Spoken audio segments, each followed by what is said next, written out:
missionário ele traduziu na literalidade, eis que estou à porta e bato. Só que o sistema de tradução é também bem complexo. Aí ele mostrou para o indígena esse versículo. O indígena não gostou, mas o indígena não soube explicar para ele por que não gostou. Porque assim, quando a gente está imerso na nossa cultura, a gente não consegue explicar por que a gente age de determinada forma. Mas essa ação, ela conduz nosso coração. Então, por mais que a gente não saiba explicar, a gente vive de acordo com a nossa cultura. E aí ele viu que os indígenas não gostaram. Aí ele não usou para o ensino e esperou mais um pouco. Aí, convivendo com o povo, ele aprendeu que naquela cultura o ladrão bate a porta e arromba a porta. Mas o amigo chama. Então, ele deveria traduzir, eis que estou à porta e chamo.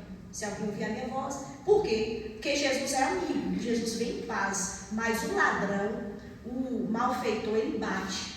Então, uma pequena coisa faz uma grande diferença na compreensão de quem é Deus. Quem é Deus? Será que eu posso usar a palavra que eles têm para alguma divindade para colocar o nome de Deus? Não, porque Deus não é divindade.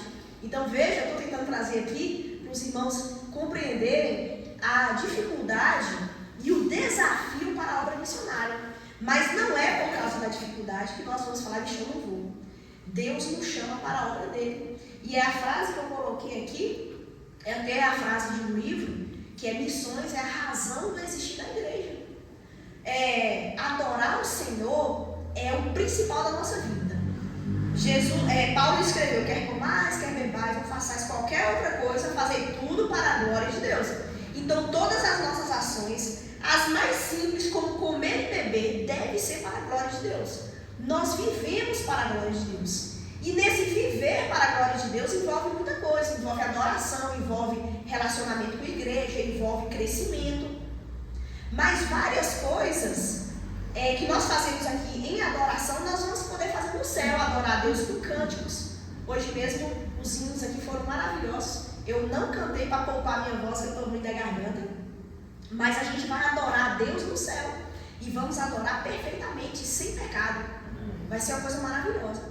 Mas tem uma coisa que Deus pediu para a gente fazer aqui, que a gente não vai fazer no céu, que é missões, que é evangelizar. Essa parte nós não vamos fazer lá no céu. Então, se você está aqui, meu irmão, Deus tem um projeto para a sua vida.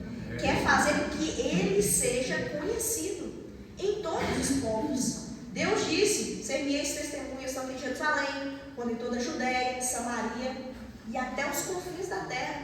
Então, o projeto de Deus é que a gente atue aqui, individualmente, você na sua casa, no seu trabalho, na escola, onde você estiver, você deve ser uma testemunha viva a respeito do que Cristo fez na sua vida e falar. Tem uma teologia que não é boa, que fala assim, tem até uma frase emblemática, né? Fale de Deus e, se possível, se necessário, use palavras. Está errado. Porque tem muita gente que é espírita, que é de outras religiões, que tem uma conduta ética excelente. Mas isso não significa que a vida delas foram alcançadas pelo Evangelho. Nós precisamos falar de Deus. Fale de Deus. Eu, lá no seminário, estudando com um casal, eu conheci o testemunho deles. Eu gosto muito de testemunho porque, como eu cresci no Evangelho, meu testemunho é simples, né? Mas esse homem, ele disse que ele trabalhava numa empresa em São Paulo. Ele conta como ele foi alcançado pelo Evangelho. Ele trabalhava em São Paulo, numa empresa, e no horário do almoço, ele saía e sentava numa sombra para esperar o horário do trabalho novamente, para descansar. Aí ele foi, sentou do lado de um homem que era crente, mas ele não sabia que esse colega dele era crente. Ele sentou do lado. Aí ele tirou um cigarro e foi acender o cigarro. O crente, sabe o que o crente falou para ele? O crente falou assim, o crente ficou com raiva. O crente é assim, de vez em quando peca, né? O crente ficou com raiva e falou assim, você sabia que na Bíblia tem, não gaste o seu dinheiro naquilo que não é pão? E levantou e foi embora, com raiva. Só que esse homem, ele ficou, na Bíblia tem isso? Naquela época não tinha internet, deu o que fazer, mas ele achou em Isaías 55, que lá tem, não gaste o seu dinheiro naquilo que não é pão e tal.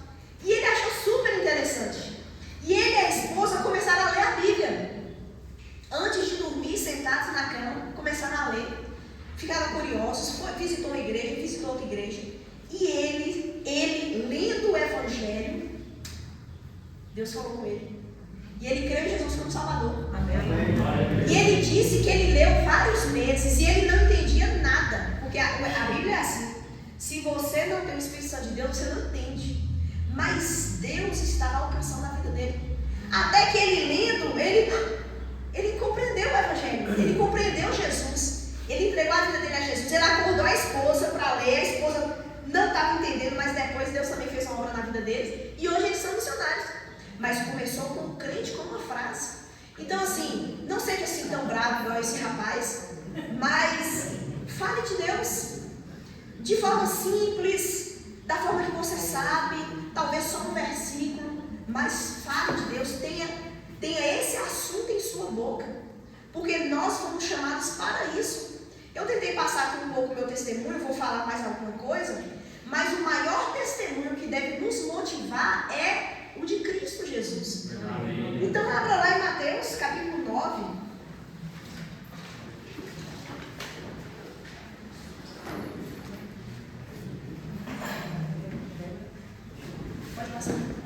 Mateus 9. Pode ser.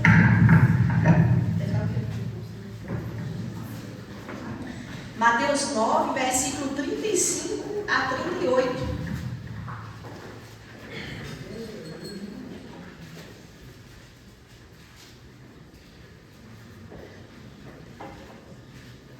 Mateus 9, 35 a 38 fala assim. E percorria Jesus todas as cidades e aldeias, ensinando nas sinagogas deles, e pregando o evangelho do reino, e curando todas as enfermidades e moléstias entre o povo. E vendo as multidões, teve grande compaixão delas, porque andavam cansadas e desgarradas, como ovelhas que não têm pastor. Então disse a seus discípulos: a seara é realmente grande, mas poucos os ceifeiros. Rogai, pois, ao Senhor da seara, que mande ceifeiros para a sua seara. Amém? Amém. Podemos sentar, que Deus possa aplicar a sua palavra nos nossos corações. Mas, irmãos, um modelo, eu espero que ao falar algumas coisas que Deus tem me abençoado, possa servir de modelo e de ânimo. Mas o maior modelo que nós temos, obviamente, é o nosso Senhor. E esse texto aqui, ele é considerado como um grande texto missionário, porque nós vemos como Jesus vivia. Há alguns verbos que estão aqui no gerúndio, e que no grego também tem essa mesma ideia, de uma ação contínua. Como era a vida de Jesus? Ele percorria cidades e aldeias, ensinando, curando, pregando o evangelho do reino. Jesus, ele vivia com intencionalidade. Jesus, ele olhava para a cruz. Ele estava indo para a cruz. E indo para a cruz, ele estava falando para pessoas que através do seu sacrifício, ele nos daria uma nova vida, que é até o tema aqui da campanha. Uma nova vida que nós temos a partir do seu sacrifício. Nós precisamos ter uma vida de intencionalidade.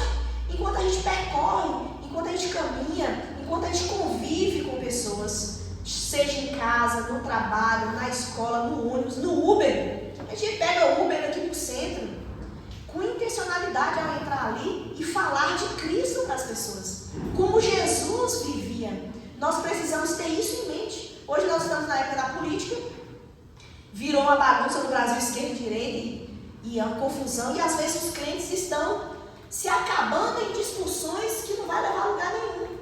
Nós precisamos falar de Cristo e ou aproveitar as oportunidades ou criar oportunidades.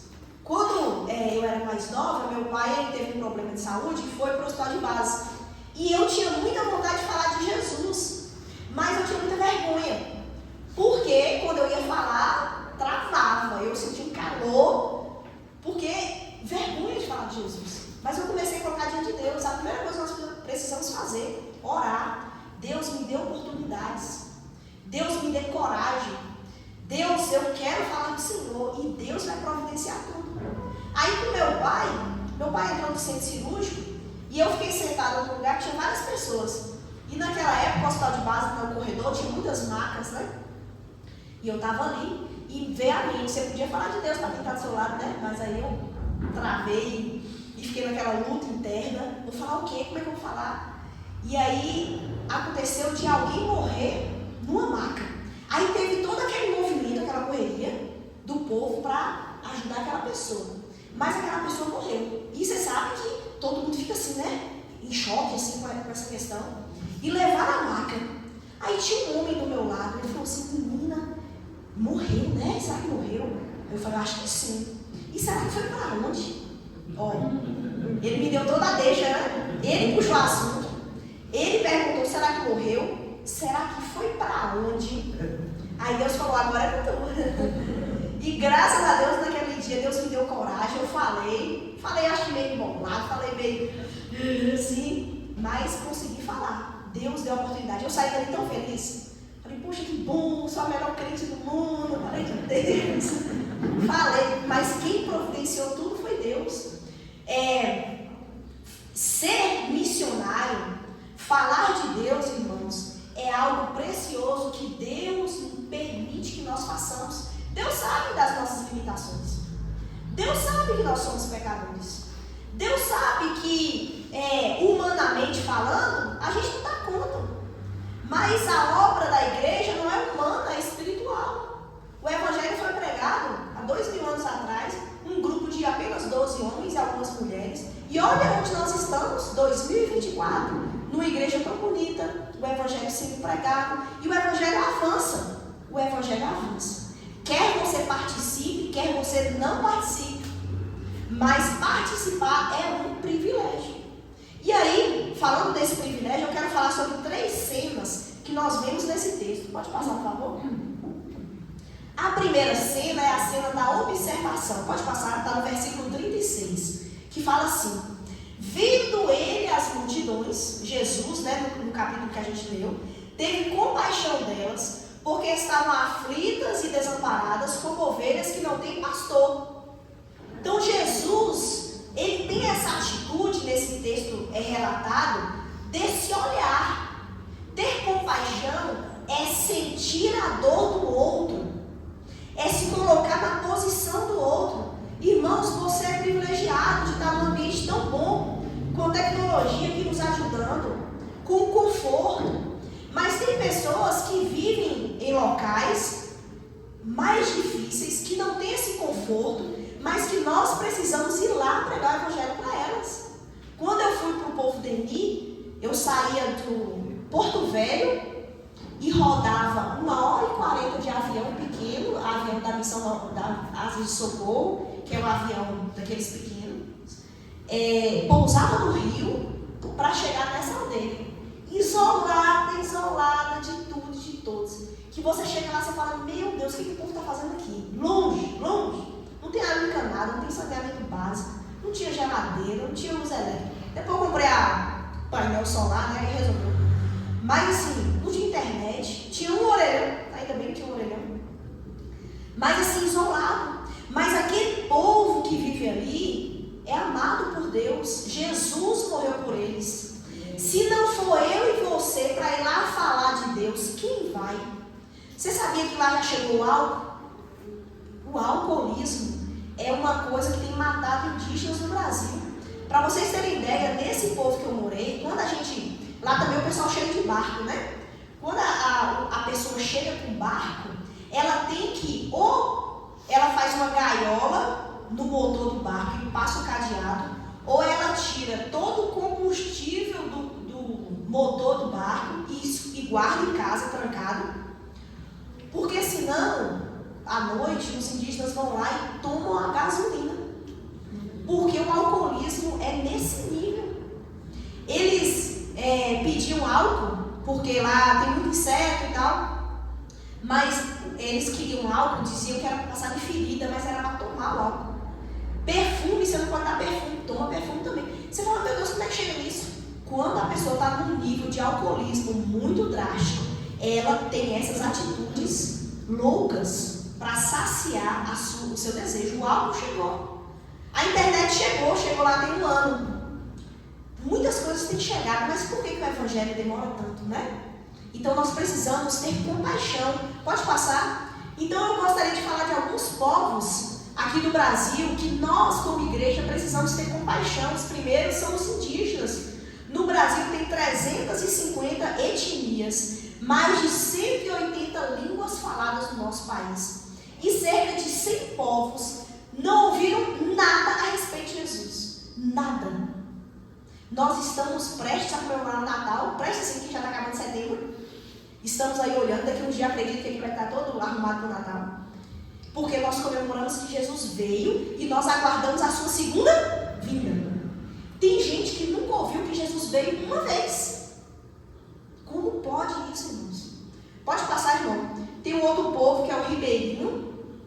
No Brasil tem 35 mil comunidades no norte do país. E 10 mil comunidades não foram alcançadas pelo Evangelho.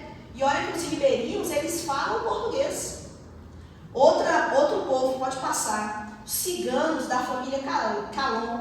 Segundo o IBGE de 2012, há 1.200.000 ciganos. E tem uma organização que trabalha com eles que fala que 700 mil não ouviram o Evangelho. Apesar de eles viverem nas nossas cidades, mas eles têm uma outra língua, uma outra cultura. Outro povo, pode passar, o quilombola. Há cerca de 3.500 comunidades no Brasil e consta que mais de 2.000 comunidades também não têm presença evangélica nessas comunidades. Isso, pode deixar com isso aí. Tem os sertanejos. A missão Juvep fez um levantamento que há 6.000 assentamentos sertanejos, que é mais no sertão, sem presença missionária. Tem os imigrantes. Aqui na cidade mesmo a gente encontra venezuelano com a plaquinha pedindo ajuda. No Brasil tem mais de 100 países com comunidades estabelecidas no Brasil. Dessas, 27 países são fechados ao Evangelho, como o Afeganistão e outros países, mas que estão aqui no Brasil, então a gente pode chegar até eles. Eles estão principalmente em São Paulo, Foz do Iguaçu. Tem os surdos, há uma comunidade gigante dos surdos, eu não sei se aqui na igreja tem, mas segundo o IBGE, há cerca de 9 milhões de surdos, 9 milhões, e 0,01% se diz evangélico. Por quê? Porque eles falam uma outra língua, que é a Libras. Eles têm uma outra cultura. Eu conheço uma moça que trabalha aqui na cidade com surdos, e ela fala que tem surdos que não sabem o próprio nome, porque a família ensinou eles alguns gestos, mas não ensinou, por exemplo, o nome, não ensinou, por exemplo, quem é Deus, apesar de estar aqui na cidade, porque são surdos, tem essa limitação. Então, são 7 povos aqui no Brasil que são os menos alcançados. E nós, como igreja, nós fomos chamados a ter compaixão desses povos, a nos envolvermos com esses povos, a levarmos o Evangelho a esses povos. Tem a ajuda de missões, que é uma bênção, com certeza eles têm um preparo, mas tem dezenas de missões aqui no Brasil destinadas à capacitação para que você possa chegar até lá. Então, o cristão, a maneira dele se preparar para falar de Deus para esses povos. Pode passar? E aqui, volta um pouquinho. E aqui em Vitória da Conquista, né? Já que eu falei aqui, assim, do Brasil, mas aqui na nossa cidade, esse é o mapa aqui da cidade, essa parte vermelha é aqui os bairros, né? Vitória da Conquista tem 24 bairros. Eu acho que tem mais, mas foi o que eu consegui, assim, de informação. Mas essas outras informações eu consegui com a Polícia Militar, que eles fizeram um cadastramento onde temos 11 distritos. São cidadezinhas maiores, mas não é cidade, tipo José Gonçalves, né? 11 distritos e 303 povoados aqui no nosso entorno. É muito povoado. Para todo lado que você for, tem povoados. E muitos desses povoados também não tem presença da igreja lá. Às vezes tem igreja católica, às vezes nem igreja católica tem, que a gente sabe que a igreja católica ela se expandiu muito, mas não tem muitas vezes nenhuma presença evangélica nesses lugares. E se os irmãos têm essa experiência, a igreja, a primeira igreja, ela costuma ir, né, em vários povoados, E o povo é muito receptivo. Eles te recebem em casa, você consegue fazer um estudo bíblico.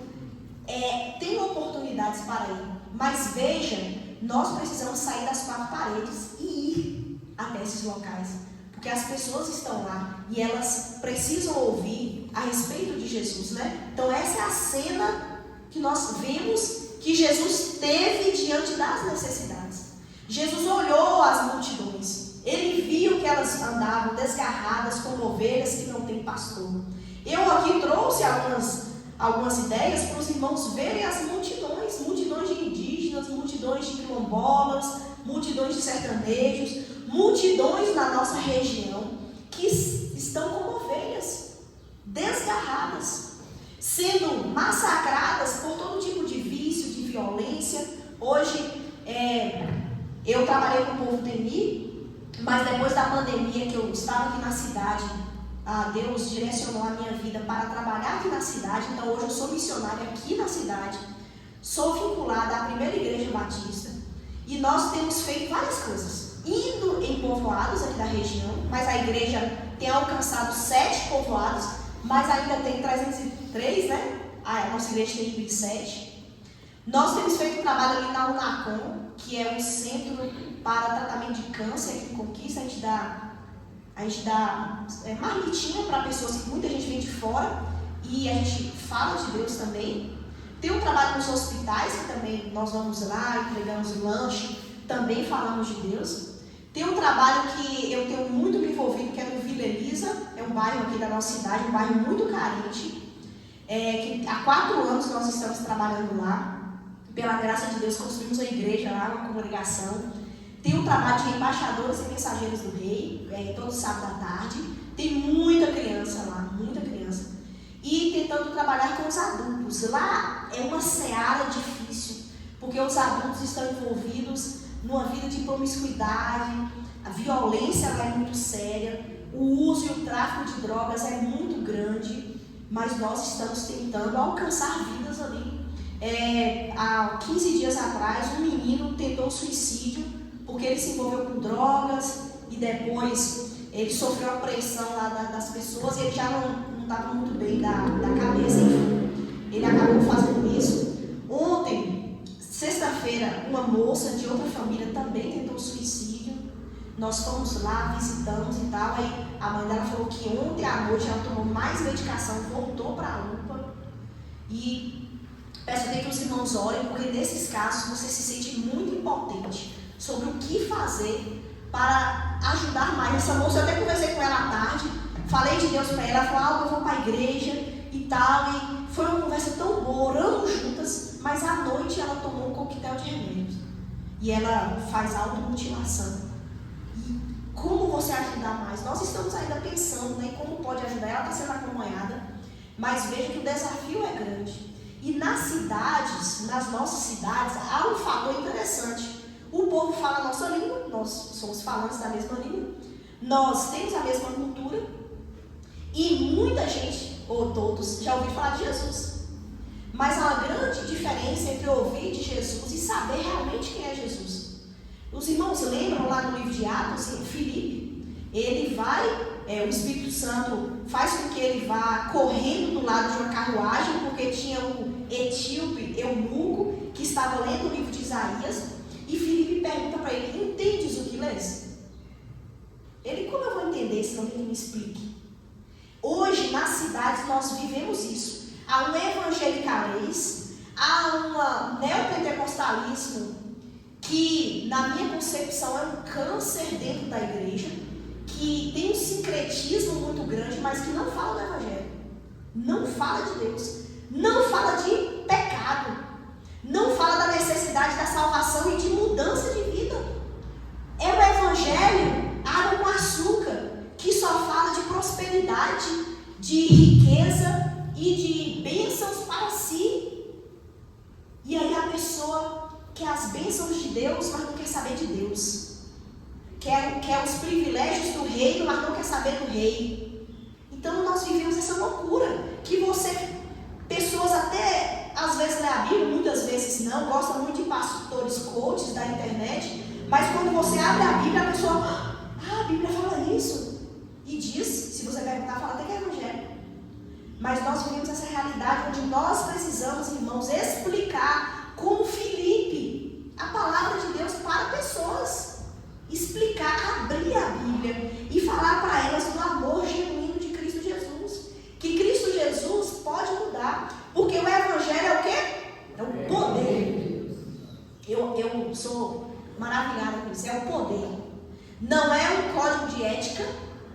não é boas maneiras de viver, porque se a pessoa pega um código de ética, ela fala: eu vou ser ética, você é a melhor pessoa da sociedade.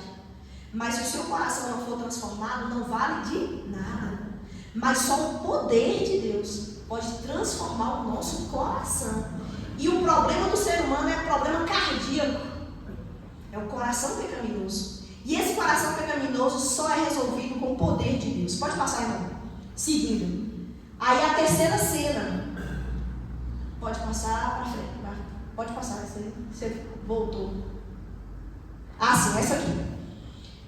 A colheita, Jesus fala no versículo 37. A colheita, na verdade, é grande, mas os trabalhadores são poucos.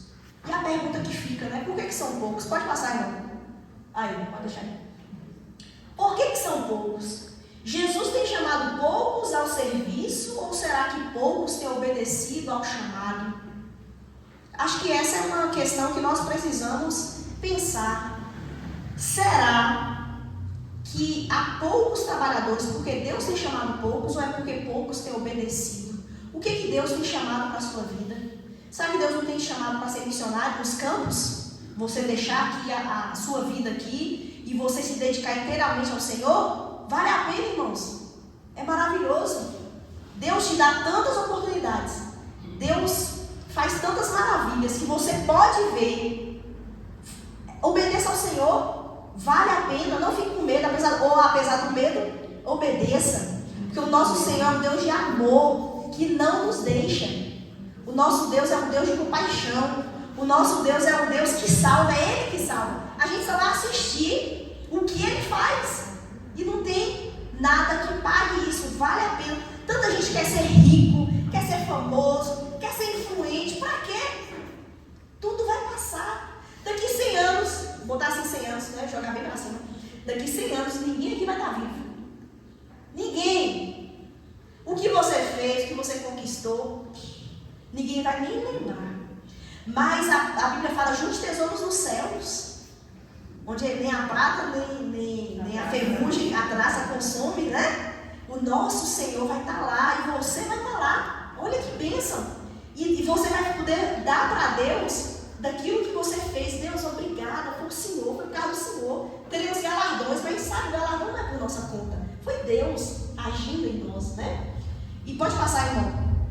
E aí tem uma frase, ficou um pouco cortada, mas eu vou ler. Essa frase aqui eu tirei de um livro, que o nome do livro é Quem Há de Por Nós, escrita pelo pastor Gerson Rocha.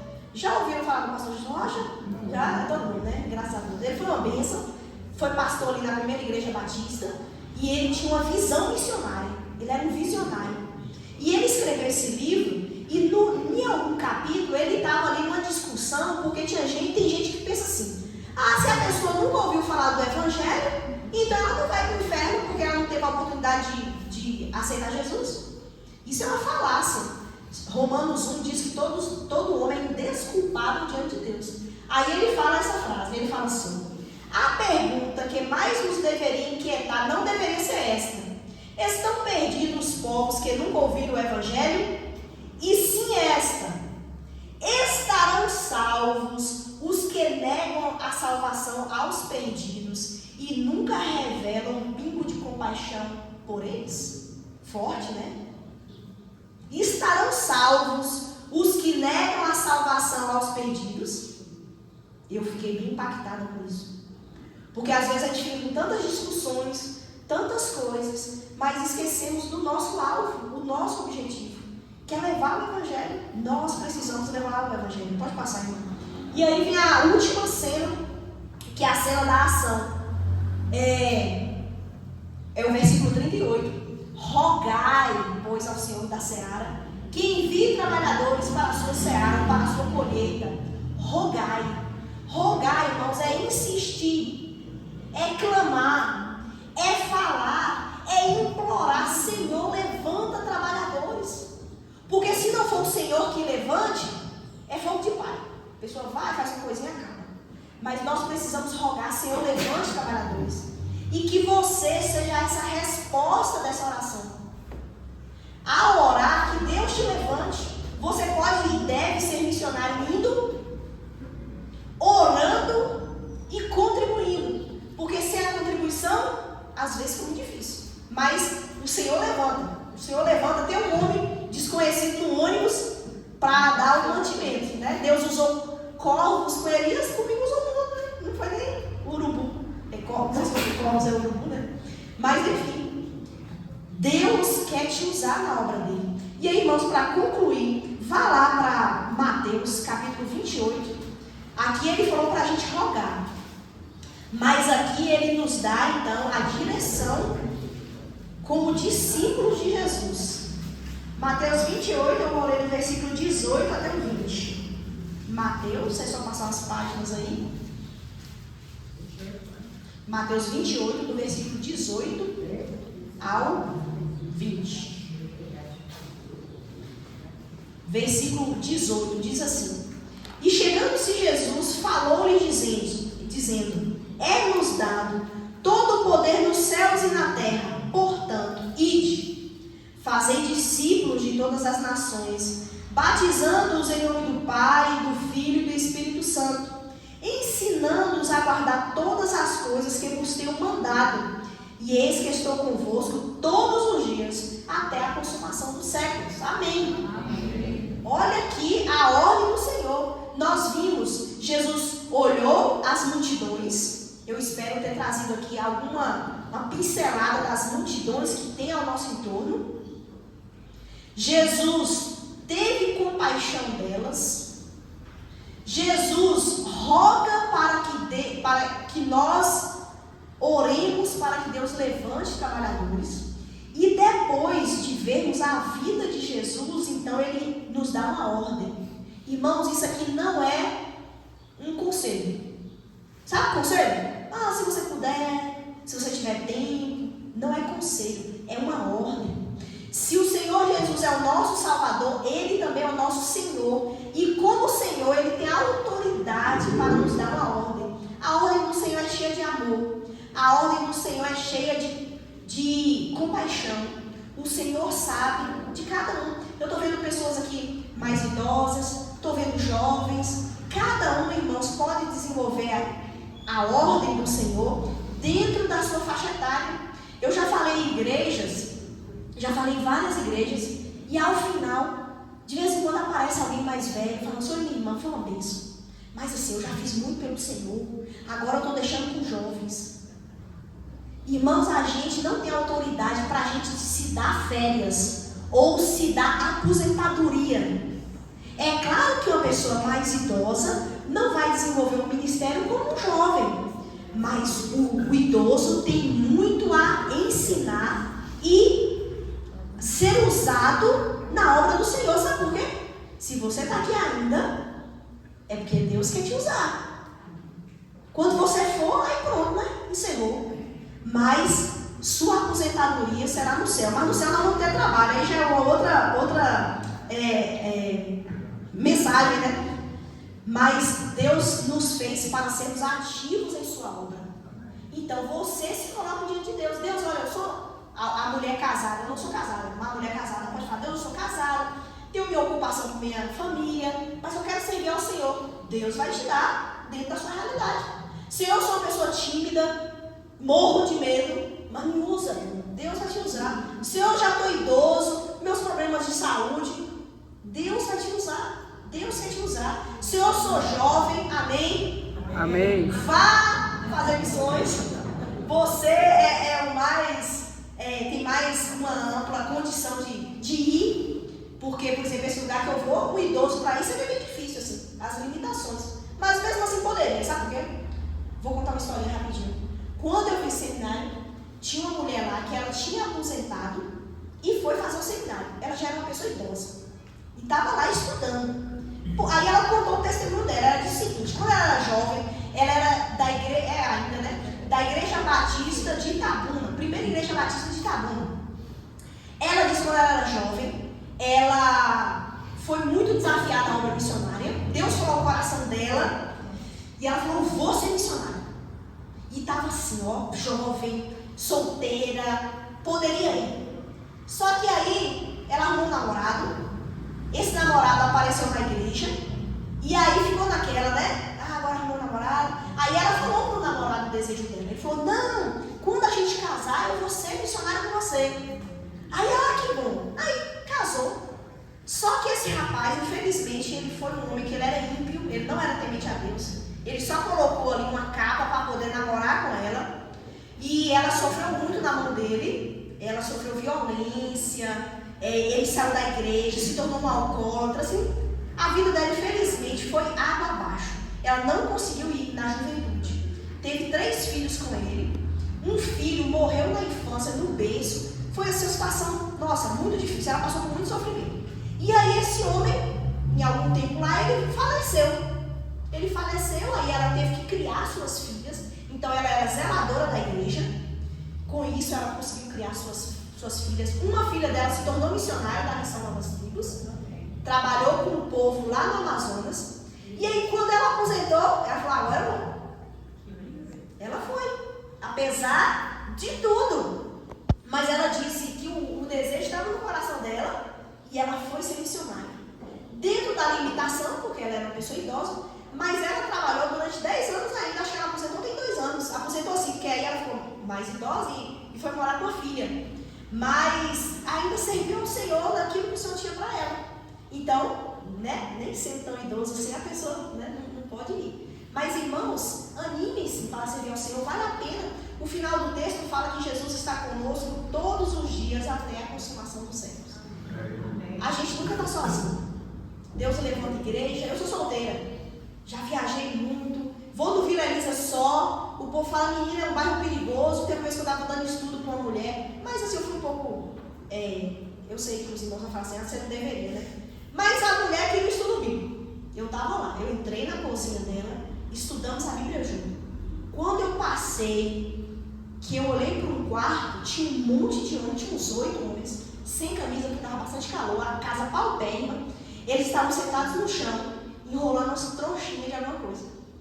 Aí eu passei durinha, falei, meu Deus. Depois eu fiquei sabendo que ali também era tráfico de drogas. E a mulher, ela tem saído da cidade, né? Mas Deus me protegeu ali, né? E os homens respeitaram, né? O bairro lá, eu entro, saio, todo mundo respeita e tal. Porque quem está comigo? É o Senhor. E quem fala ao coração? É o Senhor. E quem salva? É o Senhor. E quem supre minhas necessidades? É o Senhor. E a glória?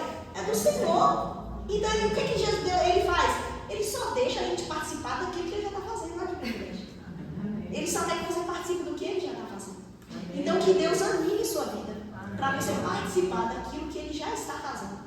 Que Deus fortaleça essa igreja, nessas missões, né? Eu estou vendo aqui todo mundo com bonitinho, né? Envolvidos na obra do Senhor, vale a pena. Bem disse que passou por essas lutas, mas sem dúvida o coração dela já sentiu saudade, alguma coisa, de que eu quero estar envolvida.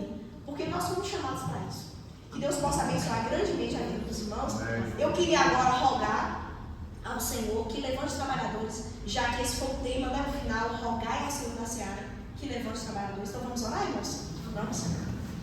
Santo Deus, eterno Pai, muito obrigada, Senhor, por tua palavra. Muito obrigada porque o Senhor é um Deus que deixou a glória, deixou o céu para nos salvar. E eu te peço, ó Deus, que o Senhor nos use para falar isso para as pessoas. Que as pessoas são amadas pelo Senhor. Que o perdão já está disponível. Que nada precisa ser feito a não ser crer e entregar a vida a Ti, ó Deus. Ó Pai, levanta trabalhadores para a tua seara. Levanta aqui nessa igreja, Senhor. Amém. Homens, mulheres, jovens, para se envolver inteiramente, ó Deus, na tua obra. Ó Deus, abençoa essa igreja. Indo, ó Deus. Abençoa essa igreja, ó Deus, naquilo que ela tem se proposto. Que tudo seja para a glória do teu nome. Amém. E mais uma vez eu rogo ao Senhor. Ó Deus, levanta trabalhadores. Há muito o que fazer. Há multidões desgarradas, desamparadas sem o Senhor. Mas eu te peço, ó Deus, que conforme a tua generosidade, o Senhor levante a tua igreja para que nós possamos ir lá. E possamos, ó Deus, falar do teu amor para essas pessoas que têm se perdido. Amém. E que a tua igreja avance para o louvor do teu santo e poderoso nome. Amém. No nome de Jesus. Amém. Amém. Obrigada, irmãos. Deus abençoe. Obrigada, pastor.